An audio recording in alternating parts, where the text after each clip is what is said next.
Welcome to the Poetic Resurrection Podcast, where we explore perceptions. How self-reflecting questions can give you a better understanding of self. I'm your host, Sonia Iris Lozada. Stay tuned.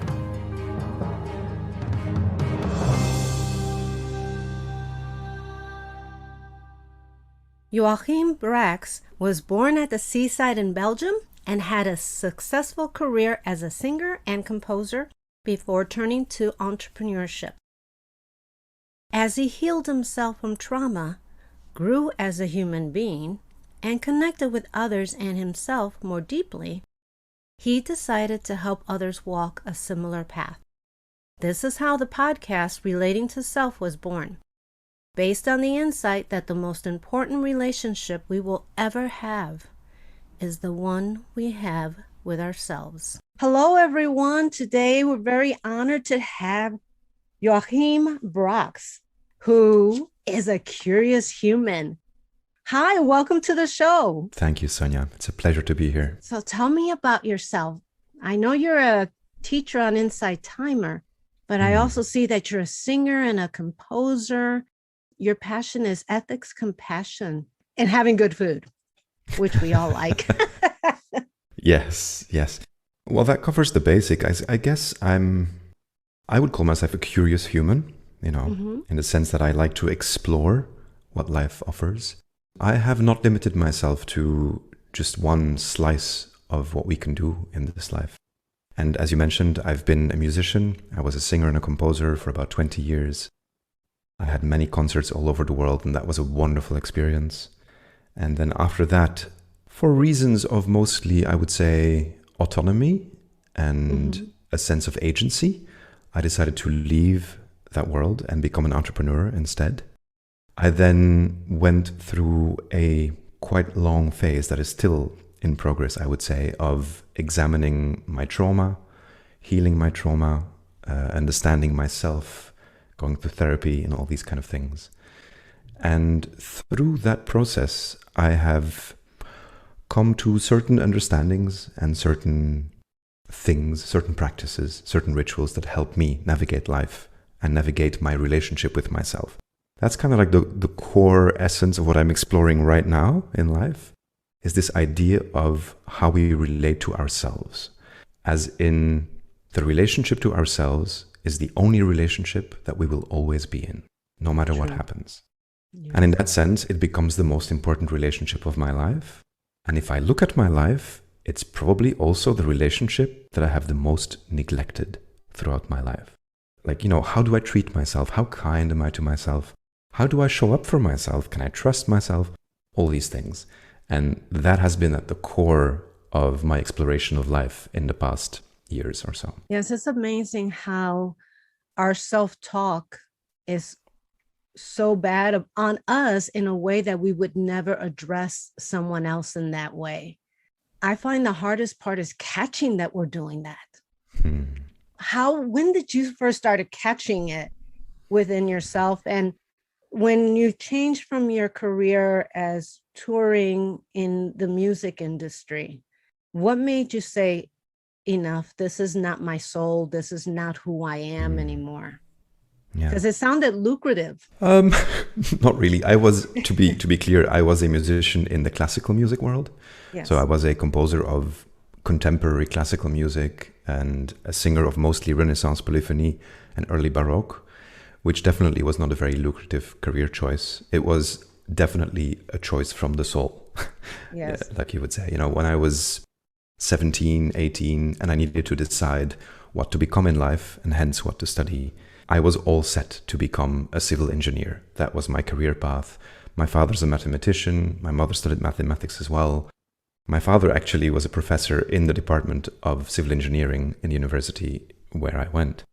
But then at the very last minute, I felt this pull, like, hey, I can do this and I'm interested in all these subjects, but I don't want to be an engineer.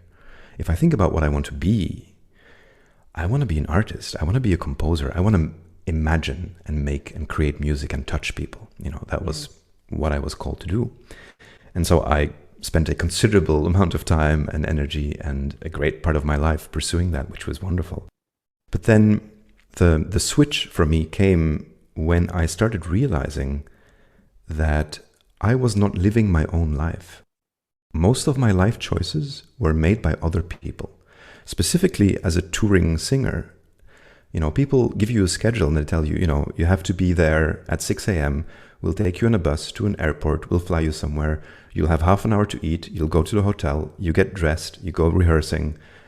You have a dinner if possible. Then you have a show. You go to bed very late and you get up very early the next morning to go to a plane again and, rinse, repeat. Mm-hmm. And that cycle, it's very exciting work. Don't get me wrong. And I loved every minute of it. I had amazing experiences. But in the end, I felt as if I was not in charge of my life. I had no agency over what I wanted to do. And I started noticing that was not making me happy anymore. And it's really interesting because I don't know if you're familiar with the concept of ikigai. No, I'm not. Ikigai is this concept that is used a lot now also in coaching practices and stuff. And it's basically to make people understand what their essence is or what they should be doing. It's a combination of what you're good at, what you love doing, what the world needs, and what you can get paid for. And so coaches often say, if you have all of these four, you're there. That's your ikigai. That's your place. I need that. Yeah, well, let me take you one step further. I had that with my musical career. I was really good at music. I loved doing it. I was getting paid for it. And I truly believe the world needs music. From that kind of perspective of that coaching principle of ikigai, I had everything I needed. But there was one element that was crucial that was missing for me. And that was lifestyle. What does my life actually look like day to day? Living my life day to day. What is my experience of life? And I had no freedom. I had no time to myself. I had no space to explore other things that interested me. And so I decided to step away from music in order to choose a path in which I would be responsible for how I spent my time, with whom I spent my time, and so that I could intentionally design the kind of life and lifestyle that I wanted to experience. That was the essence of this practice. When did it change for you? Was it recently, a couple years ago? How long have you been following this path? I think that must have been around 8 years ago, like maybe 8-9 years ago, that I started actually doing something about it. I felt it earlier. I would say even probably like 15 years ago. I already felt like, wait, there's something here that I'm not entirely on board with. Mm-hmm. But I couldn't name it. I couldn't grasp it. So I had no idea what to do instead.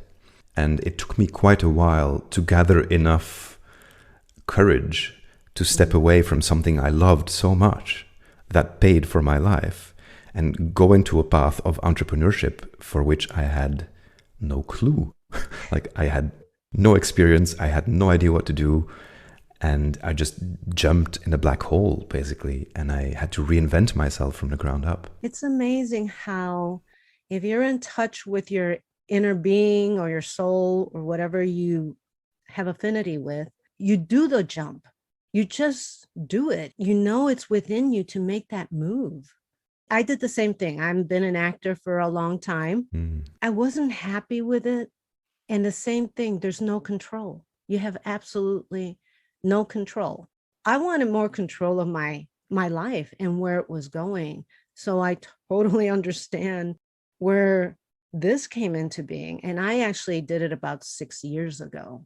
I just said, left the job I was at, didn't know where I was going. And you just need to move on. When you jumped into the abyss of unknown, what the first thing you did to try to make a living or trying to change your perspective? Well, one thing that helped me a lot is I read a book at the time. I don't remember what book it is, but I remember reading this, that like one of the easiest ways to facilitate a big change in your life is to make sure that you have enough money to live from for a year.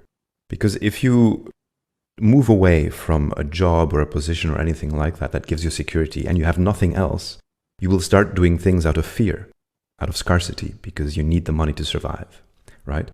So I heeded that advice and I made sure that I had saved enough money to live from for a year no matter what happened.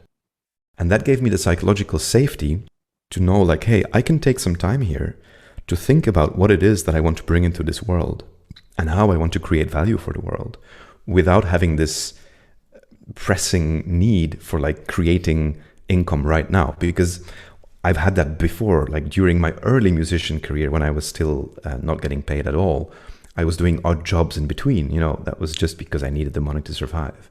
But then having that money in the bank allowed me to take some space, take some time. And with that space and time, I mostly read. I read as many books as I could about entrepreneurship, about creating value, about marketing, about the kind of principles that apply to this world and how I could then create something that I was excited about using those principles. That was what I did. There's always going to be a learning curve with everything you do. But to finally do it, there's just like a peace and a curiosity that comes with it. Do you go back to music at all on like your own personal without having to work with anybody? Do you do it for yourself now instead of doing it as a show or for income? That's a great question, Sonia. I'm currently not pursuing that.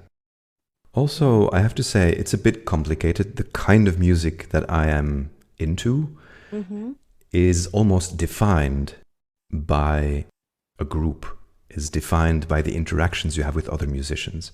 I never made the kind of music that you just make on your own. And also as a performer, I was always part of an ensemble, of a group of people with different roles, different functions. And so all of my musical imagination happens in that kind of world, where I would get together with like 3 or 4 other people and then design interactions, design a language, a common language, and then create something from that. So I find I could go into, for example, some kinds of electronic music that I find quite interesting that I could create on my own. But I haven't done that because that was not the kind of music that interested me. I was most interested specifically towards the end of my career as music as interaction between people. There is something magical that happens when people are together on a stage, and I'm sure as an actress, you know what I'm talking about. Yes. And it's that magic that I was trying to optimize for in my music, and I can't create that on my own. Yes, it's true, because I've worked in TV, film, and theater, and the most instantly gratifying is the theater, because you're on stage and you're in front of people and you're singing and you're doing all of this. Yeah. So it is the most instant gratifying, gratifying. And I think it's not impossible that I will go back to this at some point in my life, but that will be, let's say, under circumstances that I choose. That will be on my own terms. And I don't know yet what that will look like. The reason I asked is because I come from a musical family. No matter what we did, and even myself, I really am not going to, I'm not pursuing music or anything like that, but I still love to sing. I'll practice my vocals by singing something. It's not anything I want to make a business out of. It's not, but it's still within me to sing, to want to sing. And going back to the theme of this season of your podcast, music is definitely a very big part of my soul. Yes. There's no question, there's no doubt. And I just find other ways to nourish that right now. I have a passion for good quality audio material. I'm a bit of a hi-fi nerd, and I listen to specific kinds of music that I really enjoy, and I listen to music intentionally. I can just like take time to listen to something for an hour and a half with full concentration. And that nourishes me as well in that part of my soul, let's say. It is amazing how music works that way. I don't pursue acting like I used to, because you have no control. And I want something that I feel that I could have some control for the work that I do. So even though I still love it, I would be lying if I didn't. Sometimes I don't want to watch anything. I don't want to watch a movie. I don't want to do any of that, because it's just, I'd rather listen to music or read. I've been really doing a lot of reading. So when you took your year off and doing all that reading, what kind of reading besides on how to do marketing and all of that? Because it seems like there's a big spiritual study within that What people were you most influenced by? Yeah, that's a great question. It's definitely also a spiritual journey in the sense that, as I said, for me, it was a lot about lifestyle as well, right? So moving away from this musical world in which I had everything I needed and I loved doing what I did, but still I moved away from it because it was not the lifestyle that I wanted, forced me to think about like, wait, but what do I want to experience in life? What does my ideal life look like? And that's very much a spiritual inner exercise, right? You go inside and you look at your desires, where they come from. You look at what you need, you look at what you want, and then you build something from that. And at the time, I think the one person that influenced me most is probably Tim Ferriss, who back then had published his first book, the 4-Hour Work Week. And that was a book that combined a lot of the business principles and marketing and stuff with some kind of like a philosophical perspective almost of why would you spend your life working 60 or 70 hours per week, as most entrepreneurs actually are doing? Isn't there a way in which you can organize your life so that you have time for what really matters? And what matters for you can differ, right? For Tim Ferriss, those were specific things that he wanted to pursue. And for me, that was something else.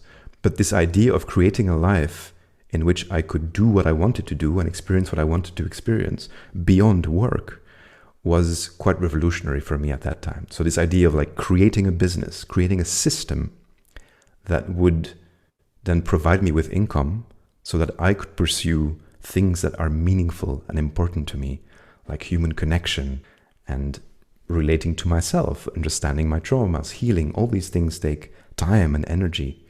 And so that was something that I really took from Tim Ferriss' first book. I read his book too. I go, how do you do a whole work week in 4 hours? I know, right? It made sense because so much we scatter our energies and don't bring it back to what it really is important to us. I just read an article in the Wall Street Journal about how many employees are quitting their jobs because they like being remote. They are reevaluating what they want in their lives. I totally understand that because I think that the pandemic made us think more about what's really important. Absolutely. And I don't know about you, Sonia, but for me, the pandemic in some way was also a blessing because it certainly gave me so much space and time to fully focus on myself. I was just sitting in my apartment. I was all alone. And that meant that suddenly I had no excuse anymore to not do the things that I wanted to do, like meditating every day, journaling every day, doing all kinds of rituals for myself every day, really doing that spiritual work, going deep. And I think the benefit of that cannot be overstated. I've really built this solid practice thanks to all this time that I had to spend alone in my apartment alone. Besides the devastation of people and their family dying, I really feel that this pandemic kind of taught us a lesson. There are people that picked up on the lesson, and there are others that were very angry because of it. I thought it was a blessing.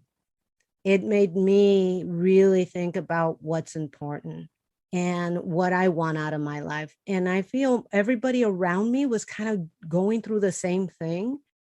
Many people started a business during the pandemic, and now they're enjoying it. I have a regular job that I work remotely. It's only part-time, but it gives me the freedom to be able to do the podcast, to be able and not have to worry, because I could do that job with my eyes closed. Don't tell my boss that.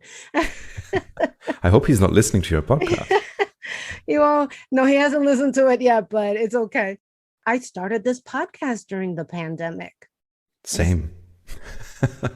My podcast is also a child of the pandemic. Now, what is your podcast about? Well, my podcast is called Relating to Self. And it's all about exploring this question: how do people relate to themselves? What does that mean to them? What are their practices? What are their rituals? And so on the podcast, I invite people who I think have an interesting relationship with themselves. And I invite them to have a very open and very vulnerable conversation about that. It's always very different according to the guest. There's no set path. I have no expectations. I mostly do it because I learn from it tremendously. Yes. And I also enjoy doing it. It's wonderful to have like deep conversations with people about a subject that you're both passionate about. You meet people from all over the world where I wouldn't have met them otherwise. True. I saw people doing the Black Lives Matter and marching and giving out food at the food banks, and everybody was donating their time. And I said, I'm not doing anything like that. What can I do to give back? And I thought that talking about the perceptions, how can I be inclusive for everybody, where they can work on themselves, and then that would affect how they go out into the world. And what I realized is that I learned incredible amounts of information from my guests. So it actually worked. It was very beneficial for me. Yeah. Yeah. Plus, there's this belief in me that no matter what you talk about, there's probably someone out there who needs to hear that, or who thinks that is inspiring, or who can do something with it.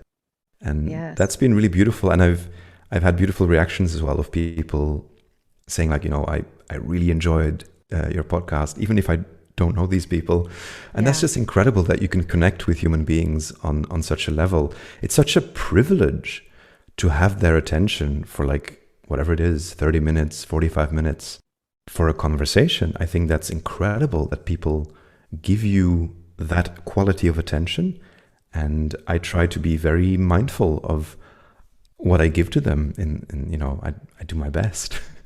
And I love doing it. Yeah, I did see you had a podcast. I did not get a chance to listen to it, but I definitely will now. And because I want to see what people are thinking. And I'm fascinated by people. Going into yourself and really realizing what you want, I also feel that acceptance makes it easier to accept others. Because, hey, we're just human. Absolutely. We're working towards a better world. Even though some of us might be misguided, if we don't work on ourselves, we're not going to know if we're misguided or not. Yeah, there's this idea that I come back to a lot, which is compassion.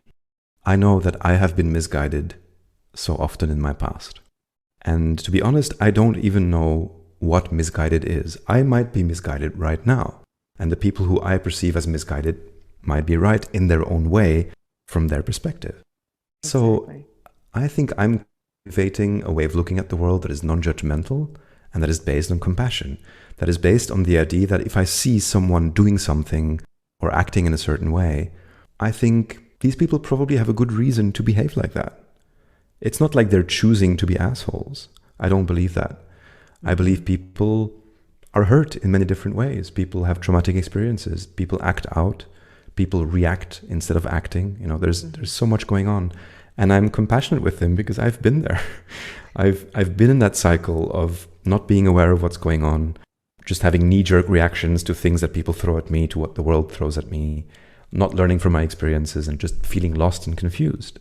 And so, that's just a common human experience, I think, that we can embrace. And I think we have to go through that to get to this point.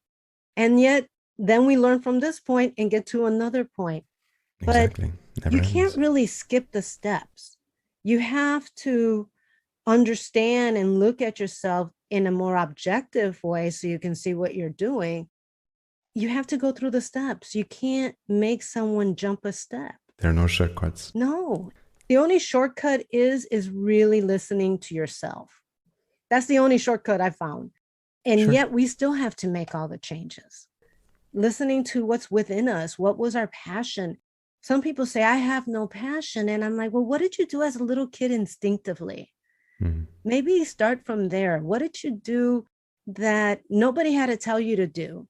And you did it anyway when you played, or, like I was always an entertainer when I was a little kid. So I knew that was going to be part of me. How? I don't know how I was going to do that. But sometimes it's a good starting point. Even though we change very much from a child, I feel our soul's journey kind of hints when we're a kid as to what we actually like. Yeah, there's definitely some early sensitivities that develop, I think. And, for me, clearly one of those sensitivities was sound. I was intrigued by sound as a kid more than my other senses, I imagine. So that's kind of like what I built up. It's interesting. But for me, I think the concept of passion is also largely misunderstood or misused. I don't believe I care much about passion even. For me, it's what you said earlier. It's acceptance of what is true. And so what I try to do with myself as well, in my relationship with myself, is I cultivate compassion for myself. And if I feel that I don't have passion for anything at the moment, instead of judging that, I'm thinking like, hey, that's interesting. At the moment, I don't really feel any particular pull towards any specific subject. And that's okay. I will just sit with this and observe what happens. And I will surrender to that state of like not being passionate about anything. And invariably, something happens. You change. That's what I was just about to say. If once you stand in a place of where you don't have any passion for anything, then you become a blank slate. You could give it anything. You're open to whatever is there. If you think about not judging yourself, saying, oh, I have to have a passion, because that's being hard on yourself. And being hard on yourself has never helped anybody. Absolutely. Being a blank slate, I think, helps. I became a blank slate for a while because I just didn't know what to do. And I did like you. I started meditating every day, and I still meditate every day. And that's actually helped open up different avenues and different thoughts and given me aha moments. And I know you're a meditation teacher on Inside Timer, and I listen to some of your meditations, and they're a lot about breathing. You bring the breath in. What does the breath signify to you? Wow, what a question. Thank you, Sonia. You're welcome. Well, obviously there's two perspectives here that come to mind. One, the breath is life. You know, as long as we breathe, we are alive. As soon as we stop breathing, we're not alive anymore. So breath is life. It's very simple.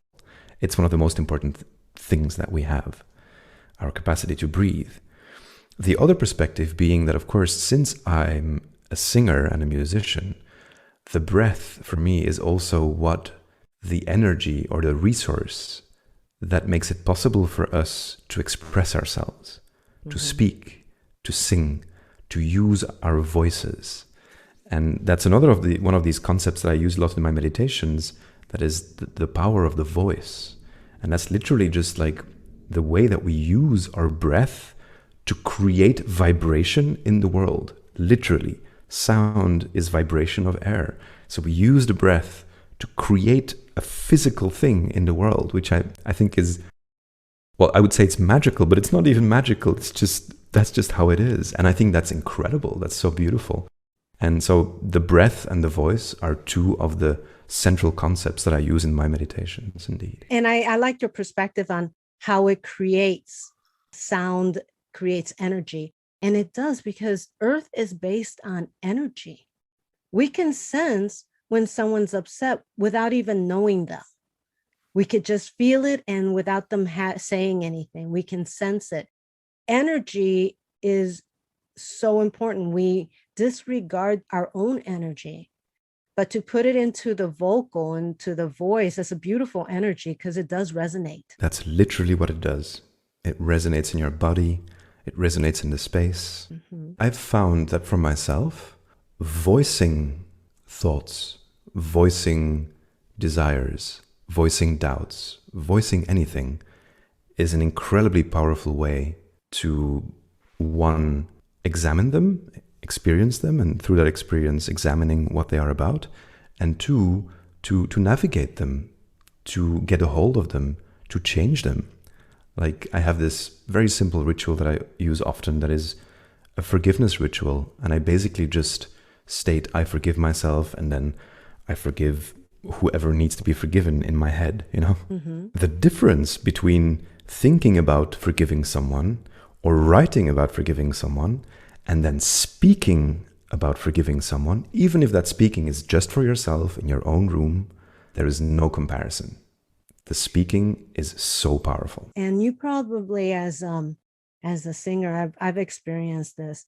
I do the singing. Sometimes I do sound vibration, and I do practice the forgiveness, but there's something that clears in your chest from the vibration. It loosens that tightness or anger or judgment.